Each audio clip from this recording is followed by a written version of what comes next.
بسم الله الرحمن الرحيم الحمد لله وحده والصلاة والسلام على من لا نبي بعده فأعوذ بالله من الشيطان الرجيم بسم الله الرحمن الرحيم محمد رسول الله والذين معه وشداء على الكفار رحماء بينهم وقال النبي صلى الله عليه وسلم من صب أصحابي فعليه لعنة الله والملائكة والناس أجمعين۔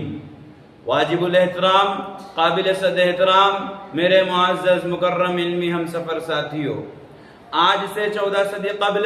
جب میں اسلام کے دور اوائل کو نظر حقیقت سے دیکھتا ہوں تو میرے سامنے قربانیوں کی طویل داستان آتی چلی جاتی ہے، کہیں مال و دولت کی قربانی، تو کہیں جسم و جان کو راہ حق میں بےتابی سے لٹانے کا نظارہ، تو کہیں عزیز و اقارب کی جدائیوں کو برداشت کر کے پیغمبر اسلام کا دست و بازو بن جانے کی جھلک، تو کہیں باپ کے بیٹے کے مد مقابل ہونے کی تصویر، ہر قدم ہر موڑ پر قربانیوں کی نئی داستان میرے چشم تصور کو وردہ حیرت میں ڈالتی دکھائی دیتی ہے۔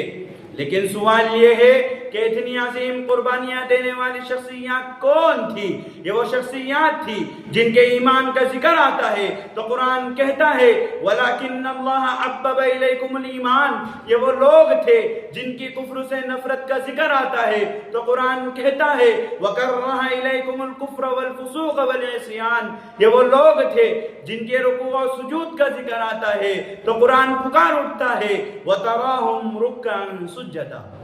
جناب محترم، صحابہ اکرام و رجال کار تھے جن کے سینوں میں علوم نبوت کا نور چمکتا تھا، جن کے دلوں میں حالات بدلنے کا حوصلہ موجزن تھا، جن کے قدموں میں فاتحین کا اعتماد تھا، جن کی رگوں میں غیرت ایمانی کا خون گردش کرتا تھا۔ ارے صحابہ تو وہ تھے جن کی میت کو کندھا دینے کے لیے آسمان 70,000 فرشتے اترے۔ پھر مجھے کہنے دیجئے کہ 70,000 فرشتوں کا میت کو کاندھا دینا صحابہ کی عظمت ہے، صدیق کو صداقت ملنا صحابہ کی عظمت ہے، عمر کو عدالت ملنا صحابہ کی عظمت ہے، عثمان کو سخاوت ملنا صحابہ کی عظمت ہے، علی کو شجاعت ملنا صحابہ کی عظمت ہے، معاذ کو امامت ملنا صحابہ کی عظمت ہے، ابی بن کعب کو قرات ملنا صحابہ کی عظمت ہے، امیر المومنین امیر معاویہ کا کاتب قرآن ہونا اور کاتب وحی ہونا یہ بھی صحابہ کی عظمت ہے۔ سنو، گستاخ صحابی نہ کہنا،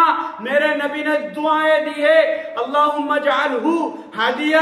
مہدیا واہد بہ، اے اللہ معاویہ کو ہدایت دینے والا بنائیے اور اس کے ذریعے لوگوں کو ہدایت یافتہ بنا دیجئے۔ گرامی قدر،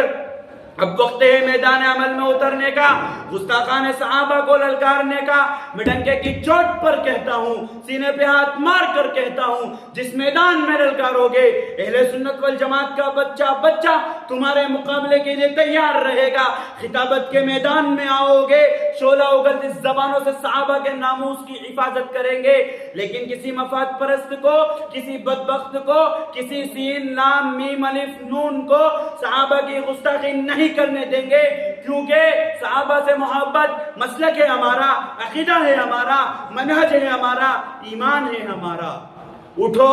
اور صحابہ کے دفاع کے لیے اپنی جان لگا دو، اپنے بچوں کو بتا کر جانا، انہیں تعلیم دے کر جانا کہ صحابہ کی غلامی ایمان ہے ہمارا، مسلک ہے ہمارا، عقیدہ ہے ہمارا۔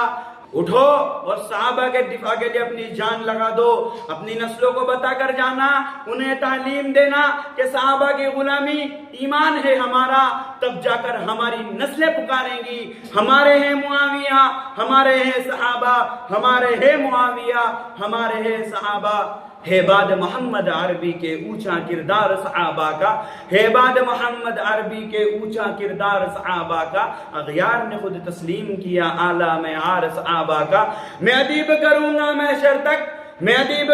محشر تک یوں ہی پرچار صحابہ کا، آؤ عہد کرے ہم سب مل کر دفاع کریں گے صحابہ کا۔ وآخر دعوانا الحمدللہ رب العالمین۔